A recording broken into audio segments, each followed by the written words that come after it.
Assalamualaikum warahmatullahi wabarakatuh. Perkenalkan saya Nadia Ulda Firila dari kelas 12 APL 1 nomor absen 23. Kromatografi ditemukan pertama kali oleh Michael Sweet, ahli botani dari Rusia pada tahun 1906. Dalam eksperimennya, Sweet memisahkan pigmen tumbuhan berwarna pada kolom berisi serbuk kalsium karbonat, dan dari pekerjaannya muncul istilah kromatografi. Pigmen yang terpisah dibedakan menjadi pita warna. Kroma berarti warna, grafi berarti tulis, sehingga sampai saat ini dikenal istilah kromatografi.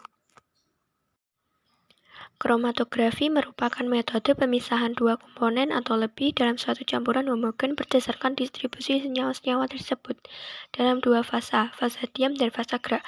Proses pemisahan masing-masing komponen terjadi karena perbedaan keterikatan komponen tersebut pada fasa diam dan fasa gerak. Perbedaan keterikatan dapat diketahui dari koefisien distribusi, kelarutan, muatan ion, daya adsorpsi, ukuran molekul, dan sifat-sifat fisika yang lain. Fasa diam atau stationary phase adalah bagian yang letaknya diam atau tetap di sepanjang kolom pemisahan, dapat berupa zat padat atau zat cair. Fasa gerak adalah mobile phase, adalah bagian yang bergerak sepanjang kolom pemisahan dari ujung sampai akhir kolom dengan proses kromatografi, dapat berupa zat cair atau gas. Fungsi fasa diam atau stationary phase adalah menahan senyawa melalui bereaksi kimia maupun kimia. Fungsi fasa gerak atau mobile phase adalah mendorong senyawa bersama dengan aliran fasa gerak. Sampel terdiri dari 3 macam senyawa, kuning, hijau, biru, yang dimasukkan pada ujung kolom dan digerakkan oleh fasa gerak yang bergerak dari ujung sampai satu jarak tertentu selama waktu T. Setelah didorong oleh fasa gerak selama 5 menit, ketiga senyawa tampak mulai terpisah.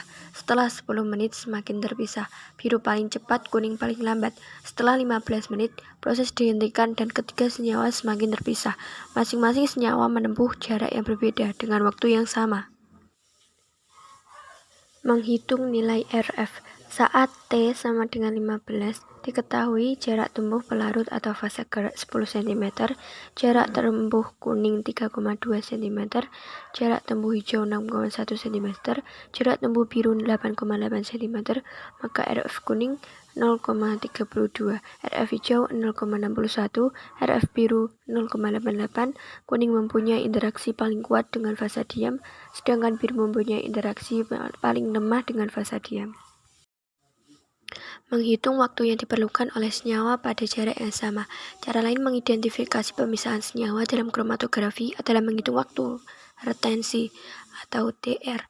Waktu yang diperlukan oleh suatu senyawa dari inlet atau ujung kolom sampai keluar dari kolom. Campuran senyawa kuning, hijau, biru dimasukkan dalam kolom sepanjang satu dengan parameter yang diperlukan untuk keluar dari kolom. Pelarut diperlukan untuk waktu yang lebih cepat. T17 dikenal sebagai T0. Senyawa biru TR sama dengan 26.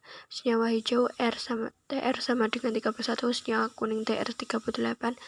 Senyawa biru merupakan senyawa yang paling cepat keluar kolom dibandingkan dengan senyawa hijau dan kuning.